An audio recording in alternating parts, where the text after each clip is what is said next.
оверлокқа салған кезде мынау алдыңғы жағынан бастамаймыз, артқы мынау желкесіндегі мынау тігіс бар ғой, содан бастаймыз.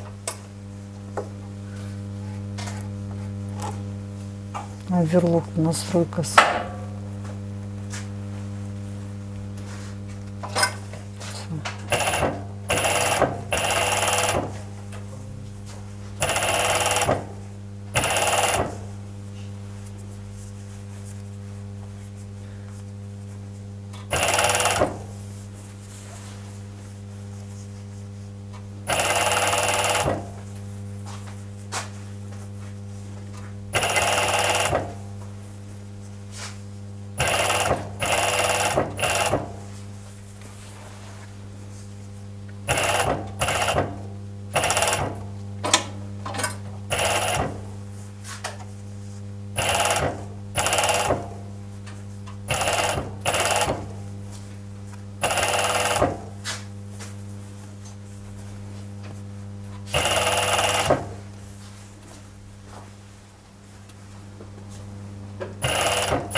Осындай шов болады.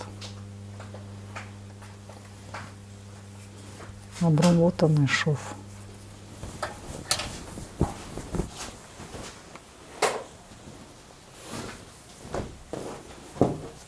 Осындай.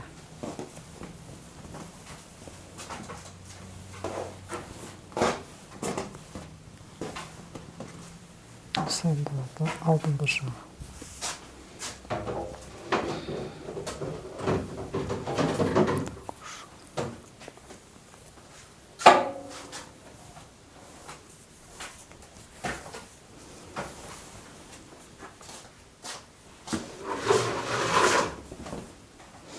Енді біз манжеталарды тігеміз.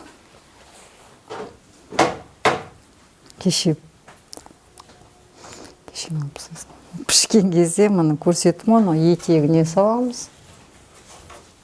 Содан кейін мынандай екі женіне саламыз. Соны дайындаймыз қазір. Осы бір-біріне.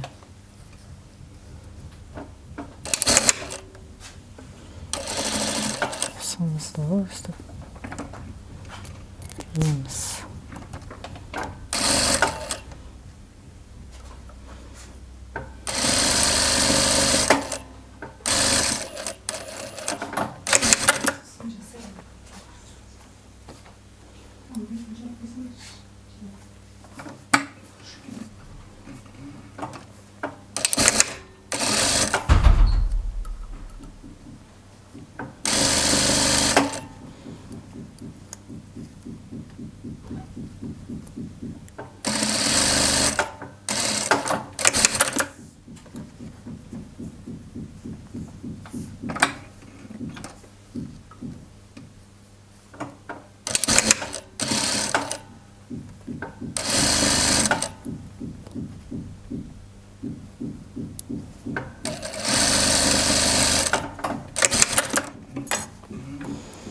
Енді мынау шов, мынау тігісті осы қолымызбен үдек қойып, бір-біріне қаратып осылай аударамыз. Осылай. Сырты де ішкі жағы таза болады сонда. Енді бұны алып машинкаға салып, миллиметровый шов жасаймыз.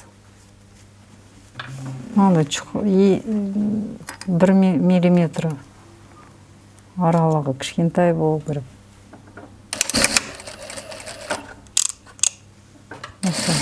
Тартып осылай тігеміз бір-біріне қосып.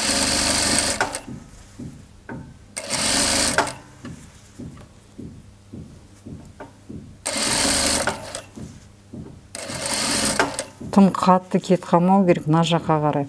Сәл ғана осы кішкентай. 1-2 миллиметр ғана кету керек сыртынан.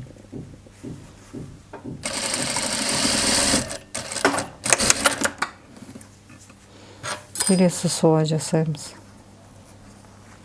Манжеті осылай. Осыны түзетіп. Бір-біріне қаратып осылай. Шов тігіске өстіп келтіреміз.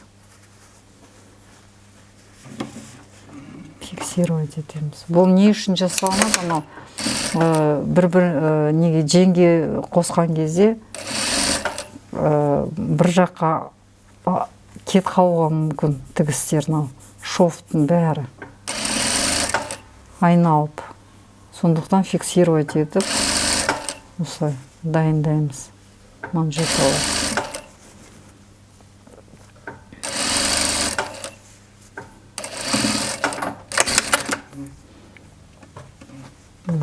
Енді етегіне тігетін кашкарсені жаңағы осы қол женіне тіккенде бұны да осылай тігіп дайындаймыз. Тартып, кішкене сәл. Осы кішкене тарту керек бұл.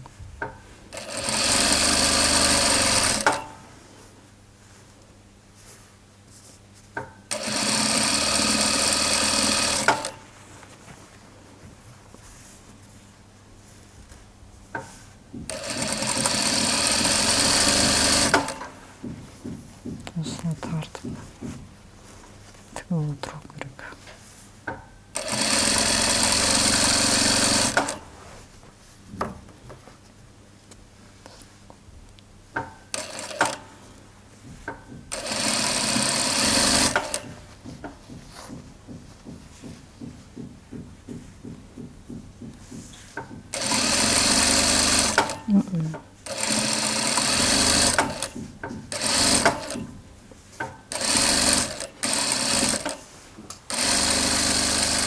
Енді манжеталарды, манжеті мен етегін, ол үшін худиді полностью аударамыз. Ішін сыртына қаратамыз. Ыңғайлы тігу үшін осылай. Мынау тігісті, мына жердегі тігісті. Мынау тігіске келтіреміз. Жеңдегі тігіс пен манжетадағы тігіс екеуі сәйкес келу керек. Ол үшін мынаны осылай инені алып өткіземіз осылай. Шовқа шов, тігіске тігіс өстіп келтіреміз. Фиксация жасаймыз.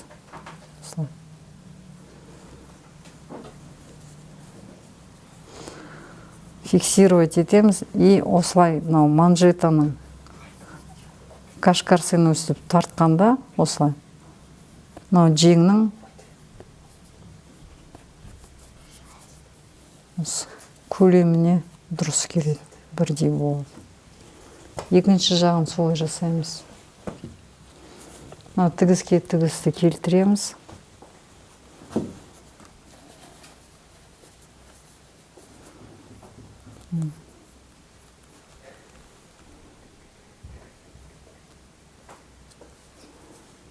Тігіске келтіреміз.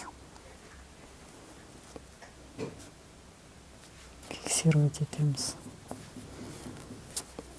Осы тартқан кезде бір-біріне өстіп сәйкес келеді. Етегін де сөйтеміз. Етегін енді аударып осылай. Алдыңғы жақ болғаннан кейін алды осылай. Қалта ғой мына жер. Қалтаның киген кезде мына жақ сол жақ болады. Мынау тігіс сол жаққа келу керек.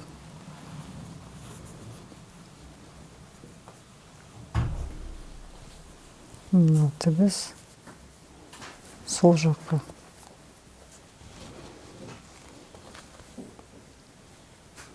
Мынау тігіс, мына жердегі тігіс.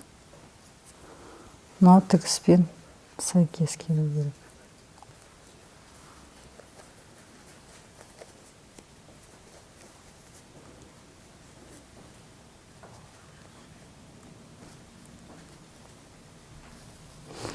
Енді мынау қарама-қарсы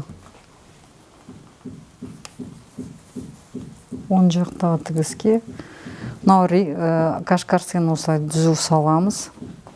Өстіп түземіз. Содан кейін мына жердегі мына жақтағы бүктетілген жерді тігіске келтіреміз.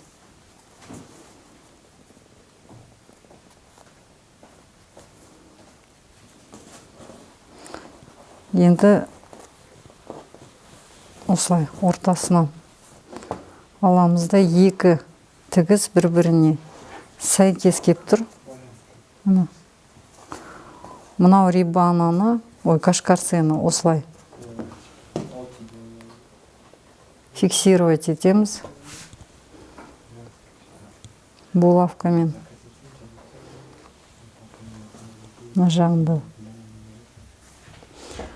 Енді мынау худидің өзін, етегін. Мынау кашкарсыдан сәл үлкендеу ғой. Сондықтан мынау тігіспен тігісті келтіріп, мынау етегін, худидің өзін, етегін. Ортасын табамызда бүктетілген жерді. Мынау булавка екеуін бір-біріне сәйкестіреміз.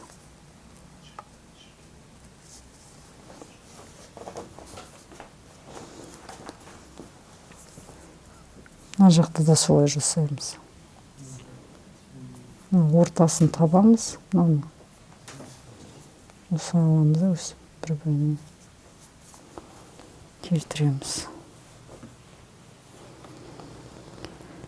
Менде кішкене сәл қалтаның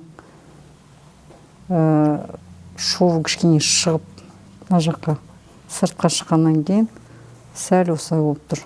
Менде осылай. Расчет дұрыс болмады сәл. Сондықтан осылай шығып тұр.